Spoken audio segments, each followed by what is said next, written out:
Pak Ganjar nggak tetap berada di luar pemerintahan? Yang menawari siapa? Tapi kan kemarin sempat mau merangkul itu. Siapa yang menawarkan?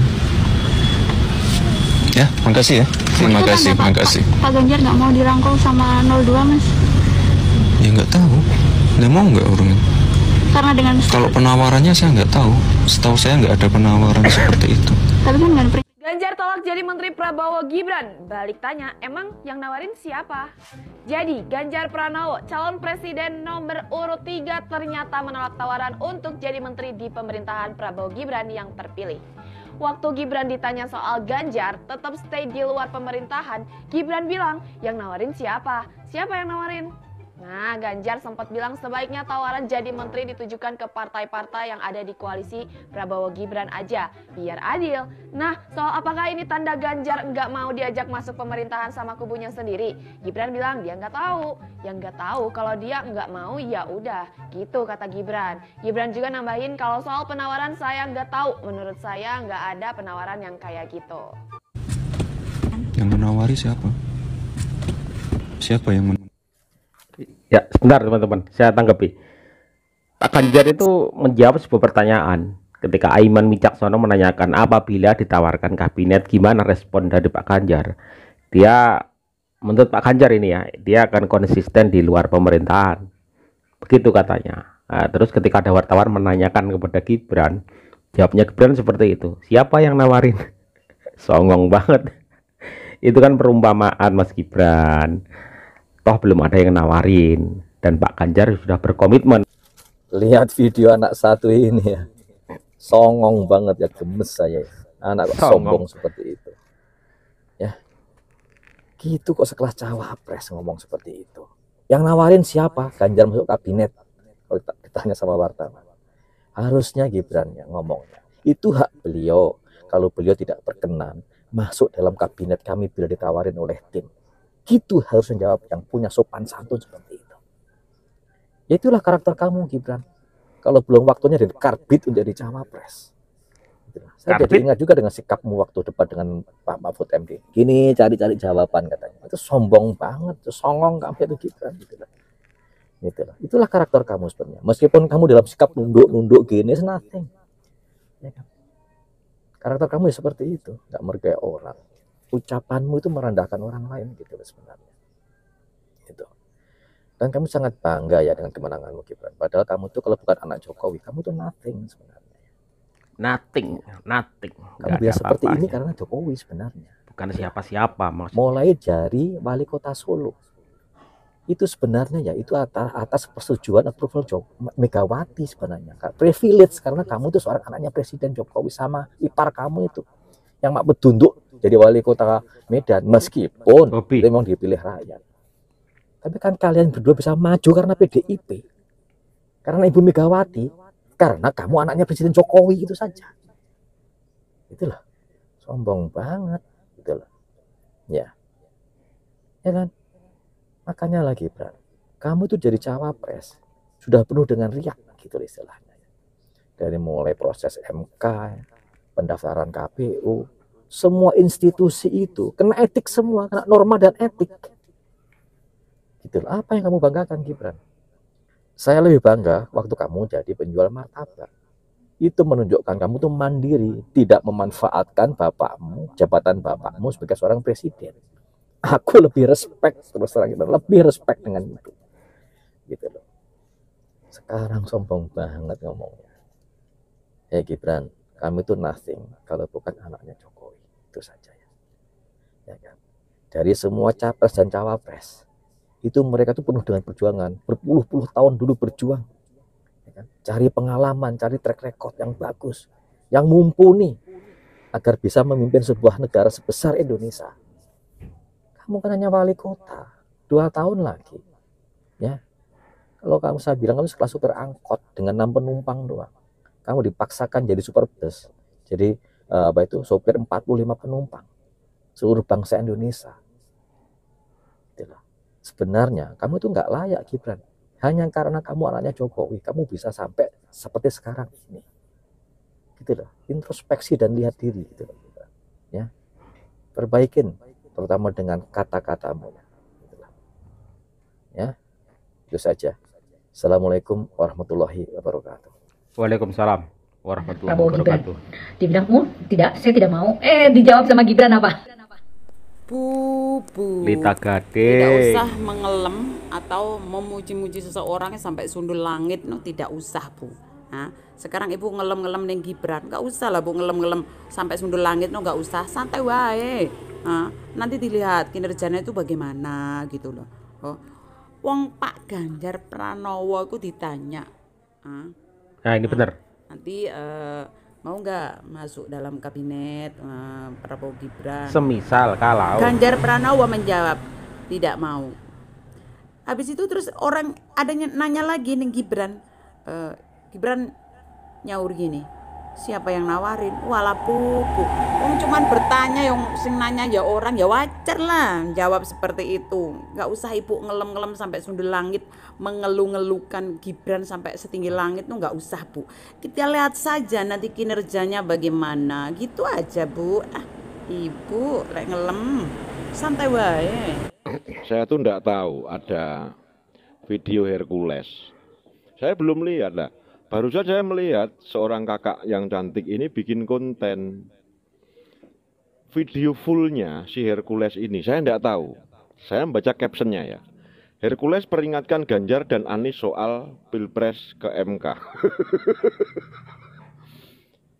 Menurut kalian ini konyol enggak? Konyol enggak? Kalau kalian enggak ya berarti kalian yang konyol. Saya sepakat dengan kalimat Mbak ini. Nah, kita pakai atribut grip ini adalah identik dengan 02. Siapa itu Hercules? siapa? Dan apa wewenang Hercules dalam pemerintahan? Apa jabatan Hercules dalam pemerintahan? Ini nih sengketa pilpres, bukan sengketa lahan parkir ataupun atensi dalam Ngelawakit banget lahan pembagian parkir. wilayah penjagaan setara kafe ataupun diskotik ataupun lokalisasi. Ini negara. Kenapa Hercules cawe-cawe dalam hal ini dan kenapa pihak dari Polri ataupun TNI hanya diam melihat aksi seperti ini? Ya mungkin tidak membahayakan, tapi kalau dibiarkan, kita lihat saja nanti. Lagian Ikyo Jojo dalam kabinet Prabowo nanti akan ada menteri kepremanan. Menteri kepremanan. Saya jelaskan ulang ya. Saya tidak tahu video lengkapnya si Hercules. Saya ngikuti mbak-mbak ini. Video panjangnya saya tidak ngerti, lengkapnya tidak ngerti. Intinya Hercules itu katanya memperingatkan Ganjar dan Anies soal gugatan Pilpres. Wow. Siapa sih Hercules ini? Benar kata Mbak tadi. Siapa? Kalian yang ngerti Hercules ini siapa? Kan cuman ormas. Presiden aja loh, ndak berani ngomong seperti Hercules ini. Ndak berani. Terus kakak tadi ngomong nanti di kabinet Prabowo jangan-jangan ada menteri urusan perpremanan. Apa Hercules ini preman? Saya beneran ndak tahu Hercules ini siapa, ndak tahu. Terus ngomong, ini sengketa pilpres, bukan sengketa lahan parkir atau sengketa lahan. Nyelekit banget ya Mbak. Saya teringat di masa-masa SBY memimpin, mulai tahun 2004 sampai tahun 2014 ya, benar ya. Itu kelompok Rizik Syihab FPI ini jarang demo, tapi mereka sering sweeping, jago sweeping, apa-apa sweeping, apa-apa sweeping. Terutama Ramadan, seolah-olah mereka tuh orang suci. Harus gini, harus gini. Kayaknya loh, saya tidak nuduh. Nanti kalau Prabowo beneran jadi dilantik, orang-orang gaya-gaya Rizik di zaman SBY itu kayaknya ya banyak ditirukan oleh ormas-ormas lain, termasuk seperti ini. Saya tuh tidak ngerti pola pikir mereka itu seperti apa, sehingga seolah-olah dalam caption ini memperingatkan Ganjar dan Anies. Siapa Hebat mereka? bener ya. Panglima TNI, Kapolri pun tidak akan berani ngomong seperti ini. Tidak akan berani. Lah ini hebat bener ini orang. Kalian sependapat dengan saya, sepemikiran enggak? Tulis kolom komentar ya. Takbir. Takbir. Seolah-olah kok menjadi dekengan gitu, menjadi orang belakang yang siap menjadi bemper. Apakah sudah tertulis? Apakah sudah turunkan SK-nya untuk menjadi dekengan? Gitu, seolah-olah dengan berkata seperti itu akan mendapat perlindungan begitu. Saja, ya kan? Kembali ke Pak Ganjar, ya. Dengan jawaban Mas Gibran seperti itu, yang nawarin siapa? Kalau nggak mau ya sudah. Seolah-olah semua hal, jabatan dan segala macamnya menjadi kekuasaan dan miliknya begitu. Saya yang menentukan. Janganlah seperti itu. Jangan seolah-olah bersikap songong gitu. Pak Ganjar mau nggak mau adalah senior. Ya, Pak Ganjar itu dalam kapasitas menjawab sebuah pertanyaan.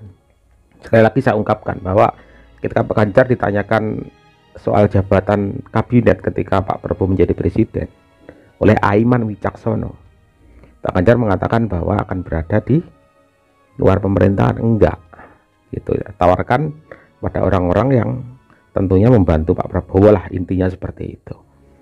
Jadi Pak Ganjar ditanya menjawab. Kemudian ada seorang wartawan menanyakan itu ulang kepada Gibran Rakabuming Raka. Jawabannya langsung ini ya, seolah-olah apa yang terbersit di pikirannya, kesongongannya itu muncul gitu. Siapa yang ini? Siapa yang mau menjadikan dia menteri? Intinya seperti itu. Siapa gitu. Ya, itulah kekonyolan-kekonyolan yang sering dilontarkan oleh seorang calon cawapres ini. Ya, mungkin secara gestur fisik attitude-nya luar biasa, tetapi dalam setiap kadang-kadang perkataan ya, ketika dia merasa di ini langsung dia keluarkan begitu. Itulah karakteristik dari Gibran begitu. Benar apa yang disampaikan oleh Bapak yang tadi, bahwa saya lebih bangga Pak Gibran itu menjadi seorang penjual martabak gitu. Apa jadinya Indonesia dipimpin oleh wakil yang sebelumnya memimpin 6 kecamatan. Wali kota itu paling 5-6 kecamatan. Kalau nggak salah di Solo itu ya. Ya semoga saja kita berpositif thinking aja. Semoga Gibran bisa mengemban amanah ketika nantinya dilantik menjadi cawapres. Atau malah nanti Pak Prabowo yang akan mengendalikan semuanya. Ya jelas Pak Prabowo, karena Pak Prabowo adalah presiden. Dan wewenang soal cawapres, ban serep itu ya tergantung dari presidennya. Saya pikir karakter, sifat dan ininya Pak Prabowo jauh lebih matang ya daripada seorang Gibran. Pak Prabowo ya sedikit banyak berguru pada Pak Jokowi juga yang merangkul semua musuh-musuhnya. Ya bisa saja ketika Gibran bilang enggak gitu, Pak Prabowo tiba-tiba mendatangi Pak Ganjar, kemudian menarik Pak Ganjar. Dan politik ini dinamis teman-teman.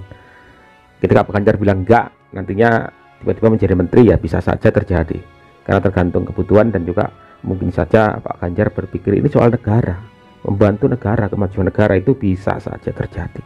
Politik dinamis teman-teman, bisa berubah setiap waktu, setiap saat ya. Jadi seolah-olah jangan sampai ini negara punya saya, kekuasaan jabatan saya yang menentukan ya. Baik teman-teman ya, kita berpositif thinking.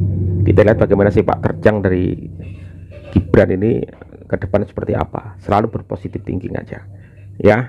Saya yakin negara ini akan baik-baik saja, dan akan ada banyak orang yang akan mengawal ini semua. Banyak orang-orang hebat juga yang di luar pemerintahan, termasuk Pak Ganjar nantinya.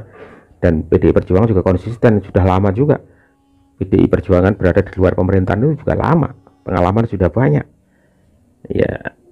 Kemungkinan ya bisa mengimbangi dengan yang ada yang di pemerintahan ya.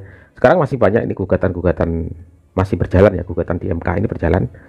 Ya, prosesnya seperti apa, rakyat hanya bisa melihat, mendengar, dan juga menunggu hasil sebuah keputusan gitu aja. Yang jelas kita ya tetap aja bekerja seperti biasa, nggak perlu ngeyel-ngeyel, ngotot-ngotot terus apa yang kita dapatkan dari itu semua. Kita bisa kontra sebelumnya, tapi untuk kemajuan bangsa ini ke depan, saya pikir kita bisa bersatu. Tentu kita harus mengkritik segala bentuk hal-hal yang dirasa kita melenceng, ya pemerintah melenceng. Kita boleh mengkritik karena ini negara demokrasi. Tapi apapun itu yang terjadi, negara kita itu harus tetap bersatu untuk kemajuan ke depan, jangan terpecah belah, ya berbeda-beda pada saat itu. Setelah dilantik menjadi presiden ya kita bersatu. Ada yang menjalankan roda pemerintahan, ada yang mengkritik. Nah, itu biasa karena sebagai balancing, penyeimbang. Jangan sampai nggak ada yang mengkritik, nanti akan bisa seumpama kereta akan berjalan lurus ya tanpa rem, itu akan sangat berbahaya. Harus ada yang kritik juga ya. Terima kasih teman-teman, bijaksana dalam berpikir, salam cerdas, salam waras, bila taufik wal hidayah. Assalamualaikum warahmatullahi wabarakatuh.